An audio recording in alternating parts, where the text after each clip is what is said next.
Welcome to Executive Health and Life. I'm your host, Julian Hayes II, back at it again.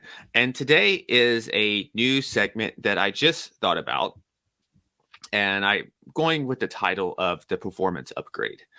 And the performance upgrade is going to be just a very short and to the point segment that is going to have me sharing maybe a strategy, habit, action, or tool that I've used or that I know other people have used and has really been beneficial in their life in terms of helping them become a overall higher performing human being across the board. And so today, the one that I wanted to start with is it's a assessment. It's a couple assessments that I took months ago, and it may even be longer than that now. Maybe it's close to a year now, and I got some coaching around it as well. And it is around talent building. It is around leadership and really knowing your strengths, knowing your weaknesses, but also realizing that everything on there, none of these are good or bad. It's just who you are. So it's truly learning who you are, and that's going to help you in the long run become a much more effective leader in the company, in your business, and even with your relationships. In fact, well, I think I think all relationships should use this. When you're coming across someone, when you're coming across your potential girlfriend, boyfriend, or partner, whatever you want to call them, I think giving them this kind of assessment, learning about each other, is going to help you become a much more effective communicator.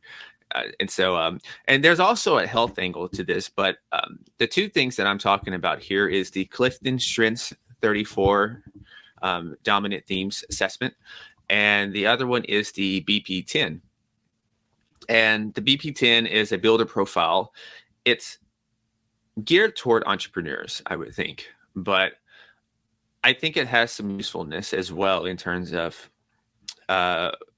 if you're managing teams, managing people and everything, or if you're going to do this. So I like to do future learning. So I recognize there's steps in the future close by to where I need to start learning about these skills. It's not just going to be about me.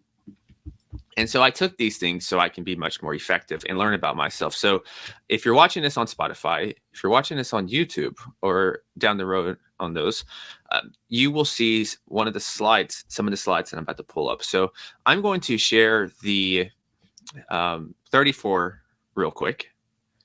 And let me add this one here. Let's see. Okay. So as you can see here, and I'll describe it for people who are not on neither of those two platforms. There's a couple of different documents that you'll get. And it's very good to have a coach with this as well, because it's great to be, it's just like getting a genetic test or a lot of the other tests that I offer on the health side of things. You can be presented this information, but how are you going to implement it?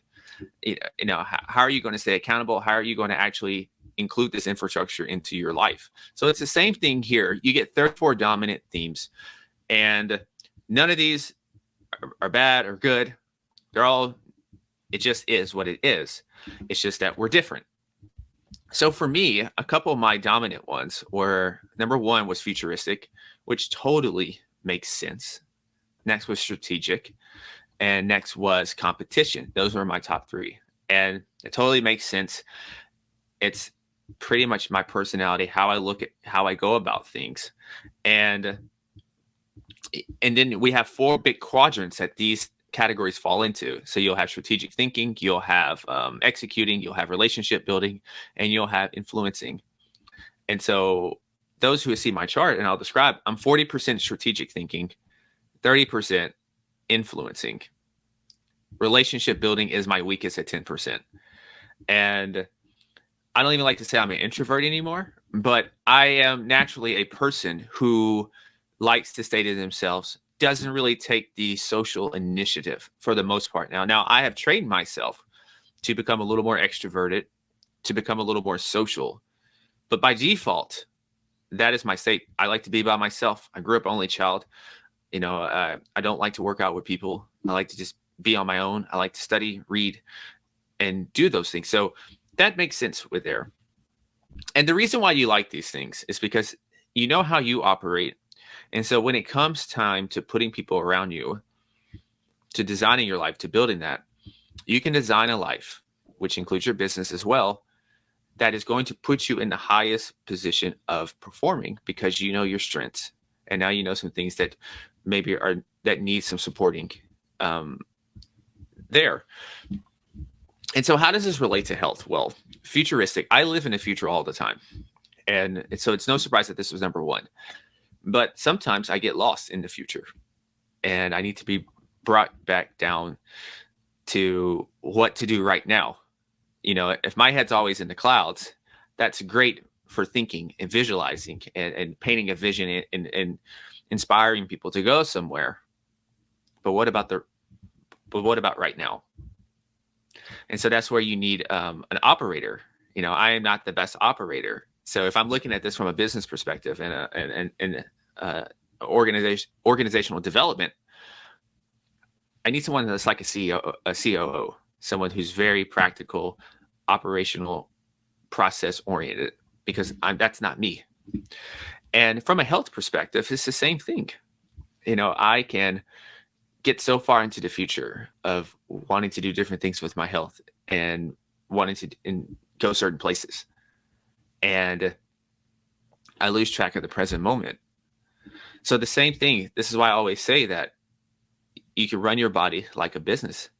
Looking at this from a business perspective is the same way that you can look at this from a health and performance perspective, because these characteristics are much the same. So I'm going to bring another one up here just so you can get a look at it. And let's see here. And this is one of the things that I thought was pretty cool here, where it's going to show you your dominant themes, but then it shows that you know, for futuristic, I'll just stay with this one, that I'm a person who likes to how I can contribute, what I bring to the table. I preview, I predict, I forecast. I have an eye for the detailing what the future might hold. So it's no surprise, even now as I look at this from a health standpoint, there's a lot of forward-thinking tests that I'm constantly iterating, that I have a vision for, that I see how they can be used from both a organizational standpoint and a one-on-one standpoint. And it's the same thing about human potential with our bodies. I have this vision of what the human body can do, of what health can really look like for each and every one of us. Now, to really get in this zone, things I need time to think. I need time to write, to plan for the future. I like to talk about the future. So most of the time when I'm talking to friends, we're talking about things in the future. I'm talking about things on the horizon. I love having those types of conversations. And I'm constantly, this is another thing, constantly refining my message.